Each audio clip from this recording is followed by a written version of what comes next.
Hello everybody, Calamity here, and today's video is going to be about our favorite vegetable farmer, Ororon, which you can get for free in the latest event. And this is kind of disrespectful, but he's not even on the splash screen for some reason. What the heck, Hoyoverse? But anyway, as long as you participated and you completed the event, head on over to the Nightwind invitation on this page. Once you do all the requirements above, and don't feel like you have to do perfectly on everything, because it says right here, as long as you get a bronze rating in all of the stages, you'll meet this requirement, and then bronze rating in the other one. It's fine. You'll still get the character for free, so don't worry if you're not golding every stage in the event. And then you can invite him. As you can see, Sammer has not finished the event yet. I'm actually borrowing Sammer's account because her Ororon is built, where mine is not, because I literally just got the character. Now that we all get a free Ororon, I thought it would be a good time to make just a quick guide on how this guy works, how to build him, and what teams we should put him on. Let's go ahead and talk about his talents first and foremost. He has a normal attack talent with nothing special in it. In fact, you should skip this just to save your resources. I would upgrade his burst first and foremost, then his skill. Then if you really want to, because you're a min-maxer or it bothers you not to upgrade all of the character's talents, then you can do the normal attack. But definitely burst first. Let's move on to what his skill does. This one's pretty straightforward. He's going to throw out what's called a Spirit Orb, and it's going to bounce in between opponents and deal electro damage. If there are no opponents nearby that it can bounce to, the Spirit Orb will just poof and disappear. Keep in mind, it can only hit opponents once, so you can't do this thing where if you have like 2 opponents nearby, it'll just keep bouncing in between each opponent back and forth. It just doesn't work like that, unfortunately. It only tags each enemy once. Next up is his burst, which is Dark Voice's Echo. You don't really have to think about anything when you use his burst. He just throws it out there. But it does a bunch of AoE electro damage, and it does good electro application. It also taunts nearby enemies that it hits, and it will just continuously rotate and continue firing off electro damage. So it's really good application. Really good for those like monolith defense sort of dailies, or like those combat missions, or Imaginarium Theater. If you struggle with that, using Ororon is actually pretty good there because of the taunt. Pulls them away from the monolith and forces them towards your burst instead. Next up is Nightshade Synesthesia. This is actually a really good talent, and this is where the majority of Ororon's damage actually comes from. So whenever you do attacks with Hydro or Electro, he'll gain Night Soul points. And as long as he has Night Soul points, he will activate what's called the Hypersense effect. And what this does is it'll deal electro damage to nearby opponents and does 160% of Ororon's attack. This is really strong, and this is also how he applies even more electro to his opponents and deals decent damage. So you want to make sure you have either Night Soul, point generating characters, i.e. Natlan characters, literally any of them, because they all do the whole Night Soul thing, or Hydro and additional Electro characters on the team to hit your opponents, and he'll just continuously gain Night Soul points. Next up is Aspect Catalyst. This is a really good passive talent as well. This makes it so that whenever you have an active party member hit an opponent with a normal, charged, or plunging attack, you and Ororon will gain 3 energy per attack, and this can trigger 3 times, so you can get 9 energy for free just by attacking your enemies. Really good there. Next up is the Night Realm gift. This is just for the Natlan exploration stuff. He's basically the owls. If you've explored in Natlan, I'm pretty sure you're familiar with how they work by now. He can just do that without you having to, take over one of the owls in the wild. And last but not least, the Art of Skin Changing. Honestly, this is kind of least, but he increases your gliding speed by 15%, and this does not stack with other characters that have the same talent. So no 45 or 60% increased gliding speed, unfortunately. Next up are weapons. He actually has a ton of different options you can choose from.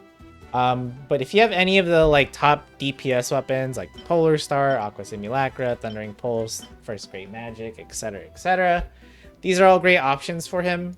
Obviously, they're going to be more premium options, but if you don't have them, don't feel too bad. The best 5-star free-to-play option I can recommend is the Skyward Harp. Because chances are that maybe you've pulled one of these on the standard banner, or when you lost a 50-50 to a different weapon. But if you have one, just lying around, Skyward Harp is really good for him. Now let's actually talk about more of the more manageable 4-star options, like the Range Gauge and the Song of Stillness. The Song of Stillness can be crafted in Fontaine, so this is the more free-to-play option. But both the Range Gauge and the Song of Stillness kind of do the same thing, where they require Ororon to be healed, and they basically just give him a damage buff. So the more refinements you have on either of these weapons, the more damage it will do, and overall this is an okay weapon. It just gives him a bunch of attack percentage as a substat. But if you have nothing else, this is also really good. Other weapons I can recommend are the Alley Hunter. This weapon is perfect for Ororon. It also matches his drip, to be honest. And honestly, as long as he's not on the field, he'll gain a damage boost up to 40% at Refinement 5. This is really, really good because, like I mentioned before, his rotation is very, very short. Toss out skill, toss out burst if you have it, switch. That's all you do with Ororon. Other weapons you can consider if you're lacking other options are the Stringless. Stringless is okay. It increases his skill and burst damage, but remember that's not the bulk of his damage. That's not the majority of it. The Elemental Mastery is nice if you plan on having Ororon be your Electro Charge trigger. But other than that, you know, it's a decent stat stick. Last but not least, if you do not care about Ororon's personal damage and you only care about his buffs and you only care about his Electro application, then you can just slap on a Favonius Warbow and call it a day. This will give him a ton of energy recharge and generate extra energy for his teammates as well, making him even more of a battery because this will stack with his A2 passive, which is really, really nice. Next up is artifacts. When it comes to his artifact sets, he doesn't really have a lot of options. He is a Natlan character, and to be honest, the majority of Natlan characters either take Scroll of the Hero of Cinder City, or you take the Obsidian Codex. The only difference right now is probably for Varessa, who probably takes the new plunging attacks artifact set. But if you want other options, if you do want to use Ororon more as an on-field DPS, you could go with the Obsidian Codex, as the game suggests. You could also go Emblem of Severed Fate for more burst damage, I suppose. Or if you want another buff, you can give him a Old Noblesse Oblige for the attack buff as well. But really, I cannot recommend Scroll of the Hero of Cinder City enough, simply because he can activate its 4-piece effect, which gives a bunch of elemental damage bonus to your team, literally for free, because as long as his skill and burst are hitting opponents, you get the buff. It really is that easy. Now when it comes to substats, the game got it mostly right here. I'll click the one that you need the most. That's really important, and that's going to be energy recharge. You want to make sure that Ororon is bursting off cooldown as fast as possible. And if you're looking for a number, obviously that's going to depend on a lot of, you know, what teams is he on. Like, for example, if you have characters with a Favonius weapon on there, then of course his energy requirements go down. You have his C4. Are you using Raiden Shogun, for example? There's a lot of different little factors here and there. But if you are looking for a number, I would just say 160% energy recharge is a good enough base. Feel free to adjust this number as you see fit. Now, once you do meet your energy recharge requirements, feel free to go for all of the other offensive stats. Crit rate, crit damage, of course. Attack percentage, also good as well. Elemental Mastery, again, if you plan on him being your on-field DPS or the one that you want to trigger elemental reactions. Now let's move on to the main stats of the Sands. Pretty much straightforward stuff here. Attack percentage on the Sands, energy recharge if you're really struggling to get it on your substats. For the Goblet, electro damage bonus, of course. If you don't have a good electro damage Goblet, then then attack percentage Goblet is going to be okay for now. Just make sure you swap it later. Last but not least, for the crit rate, or the circlet, either crit rate or crit damage, whichever one you feel like you're lacking and you need more of. Next up are Constellations. These ones are pretty straightforward. I mean, he's a 4-star character after all, so you know, hopefully you can get more of them as time goes on. But the ones that are worth noting are C2. This makes it so that he gets a 32% electro damage bonus from basically hitting opponents with his burst, which you should be all the time. So a really nice buff for his damage there. This will affect his A1 as well. C4, as I mentioned earlier, gives him more energy as long as his burst is hitting opponents, and it also rotates 25% faster, which is nice. So this is going to help with those energy recharge requirements we were talking about earlier. So if you get this one, this is actually pretty nice. C6 gives an attack boost of 30 up to 30% to your active character. This is going to be nice for just about anybody, right? Except characters like Mualani and Neuvillette who are HP scaling. But other than that, you're chilling. Those are very solid constellations from him. And we'll move on to teams. So if you're looking for an idea and you don't want to be stuck to just Natlan characters, this is something you could go for. If you don't have Neuvillette, then you can swap in with literally any other Hydra DPS of your choice. Tartaglia, Ayato, for example. And again, if you don't have Kaza, then we can use Sucrose, we can use Cloud Retainer, we can use Lanyan, we can use so many characters these days, Lynette. Like, you have a lot of options. And of course, if you do want a healer, you know, you could replace Fischl with the healer instead. If you're not comfortable with just having Neuvillette. Like, here's an example of a team where you're using Raiden Shogun with Yelan to, you know, Yelan does so much Hydro application that you should be electro charging plenty all the time. And then Bennett here just to buff Raiden Shogun even more.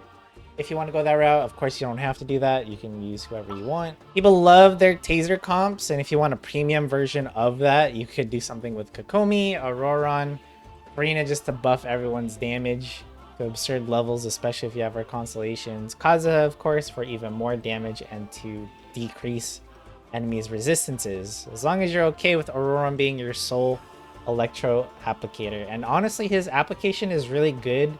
The only thing I would suggest keeping in mind is if your opponent is very mobile, or if they move a lot, they teleport a lot, if they can move outside of the range of his burst, then you're going to run into a little bit of problems.